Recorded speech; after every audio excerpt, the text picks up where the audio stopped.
Fenghuang. Long before the first emperor, the oldest books of China spoke of a bird that ruled the heavens as the dragon ruled the deep, the phoenix, sovereign of all birds. The classic of mountains and seas paints it in the 5 sacred colors, its markings the very shape of virtue, its call the note the whole world is tuned to. But the Fenghuang is more than a wonder. It does not merely live somewhere, it appears, and only when the realm is at peace under a ruler of flawless virtue. When a golden age truly dawns, the phoenix descends, and the people know their times are blessed. So how do you call down the greatest bird in the sky? You can't. You can only deserve it. The Fenghuang is the one creature that shows up strictly as a report card, gracing only a kingdom run to perfection, which is to say, almost never. 3,000 years on, its attendance remains its most honest review of us all. Vermilion Bird. The old astronomers of China did not simply map the night sky, they populated it. They split the heavens into 4 great beasts, one to a direction, and handed the entire southern sky to a single creature of fire, the Zhu-Ke, the Vermilion Bird. Not quite the phoenix, but its close and burning kin, a blazing scarlet fowl of high summer, its 7 constellations glowing across the south. For 2,000 years, its image was carved on the south gates of cities and the south walls of tombs, set there to stand guard over the way. So where do you travel to see the guardian of the south? Nowhere. You wait for a clear night and you look up. The greatest firebird in Chinese myth was never hiding on some far mountain. It has been spread across half the sky the entire time, on permanent guard duty, plainly visible to anyone willing to tilt their head back. Fang. The classic of mountains and seas is full of strange birds, but few are as pointed a warning as this one. Picture a crane, but standing on a single leg, with a white beak and red streaks over blue-green feathers, crying out a sound like its own name. The Fang does not breathe fire exactly. It is worse than that. It is fire's omen. Where the Fang appears, the texts say, a mysterious blaze soon follows, a wildfire from nowhere, a house alight with no spark. It does not start the fire, it simply arrives first. So how do you handle a Fang? You go and check the stove. This is the one creature in the codex that works as pure infrastructure, a living one-legged smoke detector flapping just ahead of the flames. Faced with fires they could not explain, the ancient Chinese did the only sensible thing. They treated the bird as the alarm and acted accordingly. Jingwei. That same ancient atlas, the classic of mountains and seas, tells of a small bird with a patterned head and a pale beak, forever crying its own name into the wind. Jingwei, Jingwei. Once, it says, she was no bird at all, but the young daughter of a god who wandered into the eastern sea to play and drowned. Her spirit would not grant the sea its victory. She rose again as this little bird, and from that day has flown, over and over, from the western mountains to the eastern shore, carrying a single pebble or a twig in her beak and dropping it into the waves.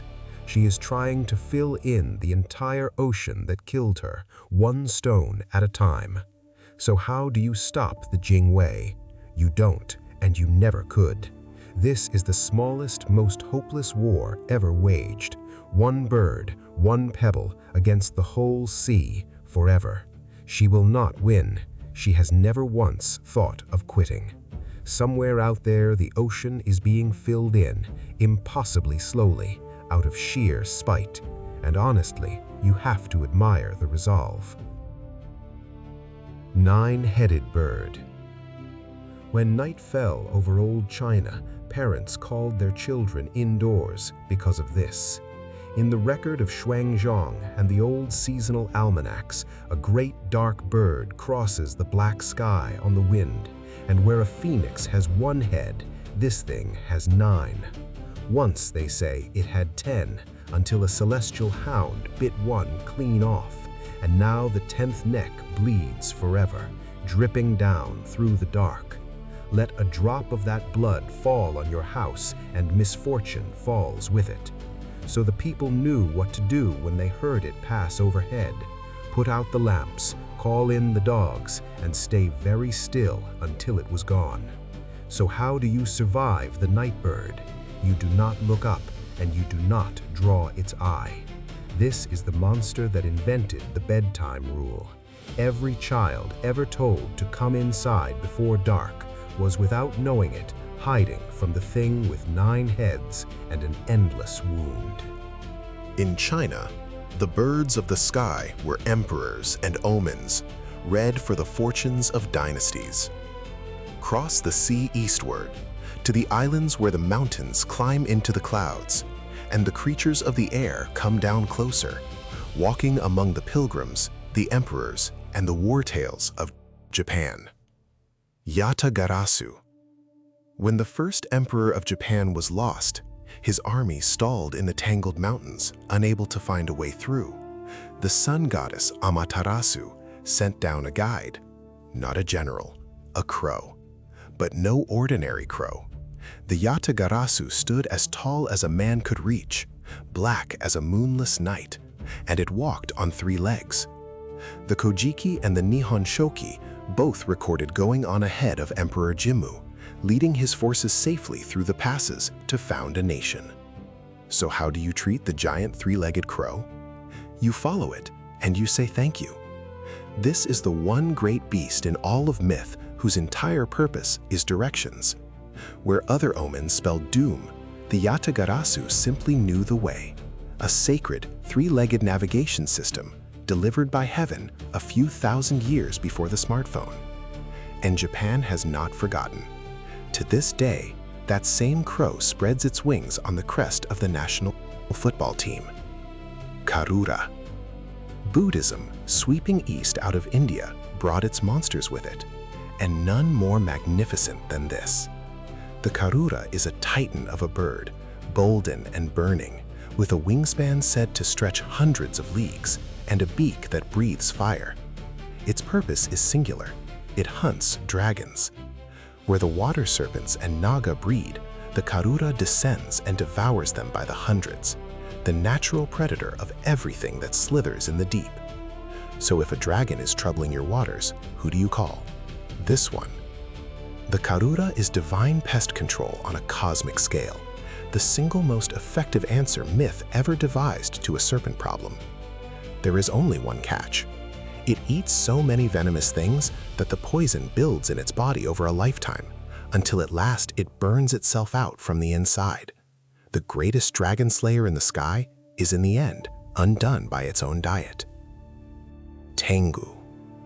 Its very first appearance in the Nihon Shoki is not a goblin at all. It is a great star that roars across the sky, and the court names it Tengu, the heavenly dog.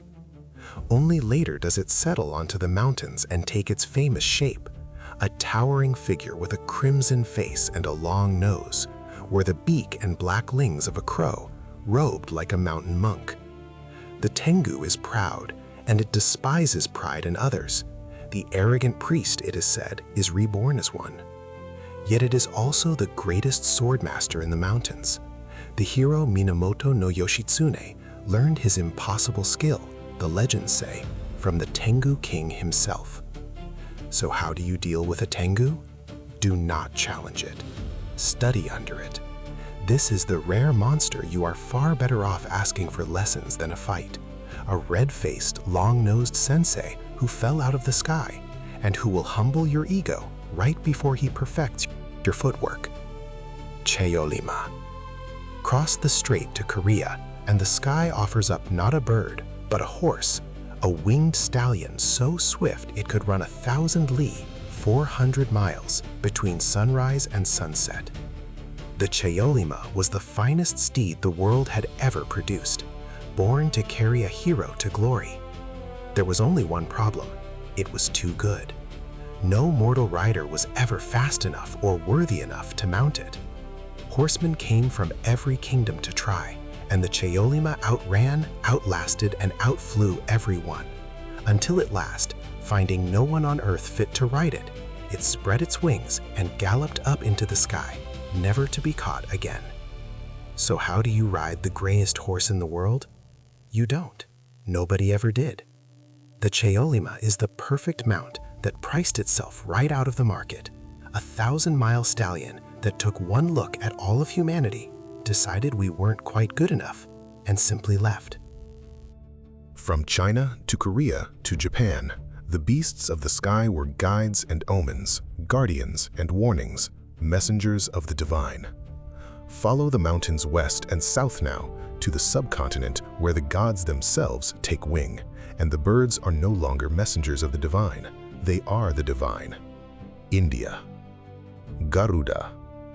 If the sky of India has a king, this is him. The Mahabharata tells of a bird born already blazing, so enormous and so bright that the gods, blinded, mistook him for the fire at the end of the world and begged him to shrink. He is Garuda, golden-winged, eagle-headed, mount of the great god Vishnu himself and the sworn eternal enemy of the serpents. His own mother had been enslaved by the Naga through a trick, and to win her freedom, Garuda flew to heaven and seized the nectar of immortality from the gods, fighting past every guard they set. He freed her and swore his descendants would feed on snakes forever. So how do you stand against Garuda? If you are anything at all like a serpent, you do not. You have just met the one predator the entire race of dragons genuinely fears. 3,000 years later, he is still on duty. Spread across the national emblems of Indonesia and Thailand, the eagle the snakes of the world never stopped watching the sky for. Jatayu. Not every sky beast is young and unbeatable. Some are simply brave. In the Ramayana, when the demon king Ravana abducts Sita and carries her off through the air in his flying chariot, one creature alone rises to stop him. Jatayu, an ancient vulture-king, old and long past his prime, who had known Sita's family for years. He does not hesitate.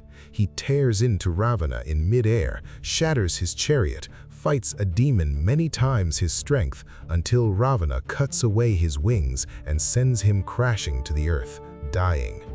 But Jatayu holds on. He clings to life just long enough for the hero Rama to find him, and with his last breath tells him who took her and which way they flew. So what does the old bird teach? That losing the fight is not the same as failing.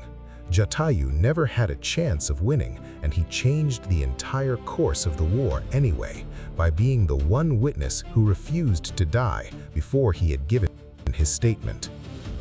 Kinnara. After the eagle kings and the serpent eaters, the sky of India offers something gentler. The Kinnara and his beloved, the Kinnari, are half human, half bird, a human torso above, the wings and tail and legs of a swan below. They are the musicians of heaven and its most devoted lovers, singing and dancing through the Himalayan slopes, so bonded that the myths say a pair parted for even a single night will grieve until dawn. They fight no wars, they guard no treasure, they eat no one. So how do you deal with a Kinnara? You sit down and you listen. In a codex full of things that swallow the moon and feed on dragons, this is the one entry whose only power is to be beautiful and in love. If you ever meet the bird people of the mountains, there is nothing at all to survive, only a duet to enjoy from the happiest couple in all of Asian myth. Gandaberunda. Some threats are so great that even a god is not enough, and for those, India kept the Gandaberunda in reserve. The story goes that Vishnu had already taken his terrifying man-lion form, Narasimha, to destroy a demon, but the fury would not fade, and the man-lion itself grew too dangerous to leave standing. So a still greater power was summoned to subdue it, a colossal bird with 2 heads, strong enough to seize elephants in each beak and each talon and carry them off like sparrows. The Gandaberunda is raw force with a spare head, the answer to the question of what defeats the thing that defeats everything. So when do you call on it? Only when the situation is already hopeless. This is myth's ultimate escalation, the power held in reserve until a god's own rage runs out of control. To this day, it stands, twin-headed and unbeaten, on the emblem of the state of Karnataka, the official symbol of never ever bringing a small solution to a large problem. Shyena. Long before the great epics, in the Rig Veda, the oldest scripture of India and one of the oldest texts on earth, there is a bird made of pure speed. The soma, the sacred nectar that gave the gods their strength, was locked away in a fortress in the highest heaven, guarded and out of reach. So Shyena, the divine falcon, was sent to take it. He dove through the guardians, seized the soma, and carried it back down to the world faster than thought. A single feather shot loose by an arrow on the way, and even that fell to earth as a sacred plant. So what is the oldest sky beast in this whole codex? A courier.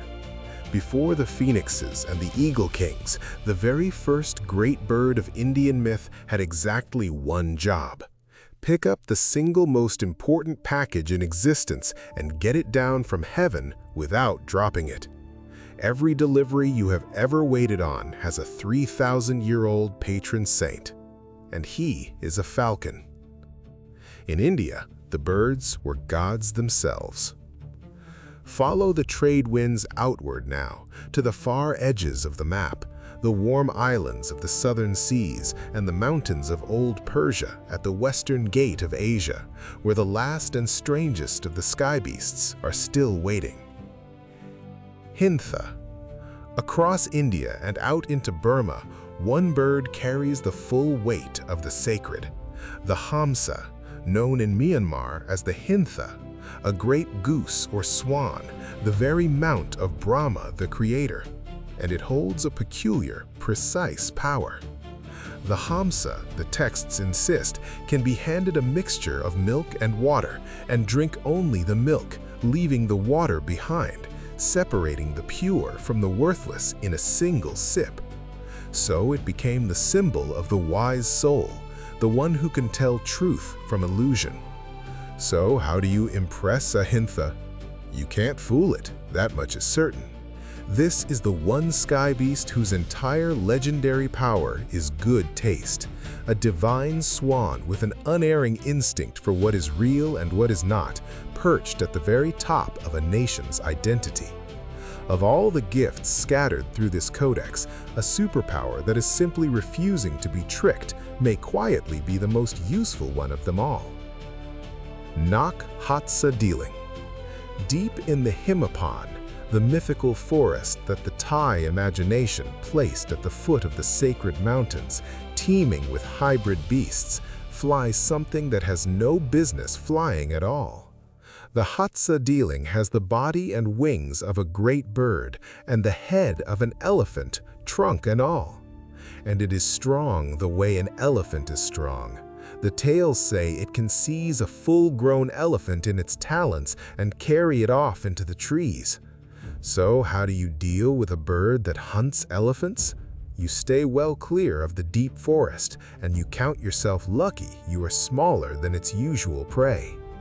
The Hatsadiling is what happens when a mythology looks at the largest animal on land and the freedom of the open sky and flatly refuses to choose between them, bolting an elephant's head onto an eagle's body and setting the result loose. It is the single most literal answer ever given to the question, what if elephants could fly? Sarimanok. Not every legend at the edge of the map is a monster. In the southern Philippines, among the Maranao people, the sky's great creature is a bird of pure fortune, the Sarimanok, a rooster ablaze in every color at once, its tail a fan of rainbow feathers, often shown clutching a bright fish in its claws. It is a bringer of luck and good tidings, and its carved image crowns the finest homes and the grandest celebrations to this day. So, how do you handle a Sarimanok? You welcome it, and you count your blessings. In a codex that opened with a phoenix who never comes and a bird that eats the world's dragons, this one asks nothing and threatens no one. A splash of living color whose only job is to mean that good things are on their way. If it ever lands near you, the tradition is simple. Consider yourself fortunate and enjoy it. Simurgh. And at the very western gate of Asia, in the mountains of old Persia, we come to the oldest and greatest of them all. The Simurgh is a bird so vast it can carry off an elephant, so ancient it has watched the world destroyed and remade 3 times over, and so wise it holds the knowledge of every age. It is no hunter, but a healer.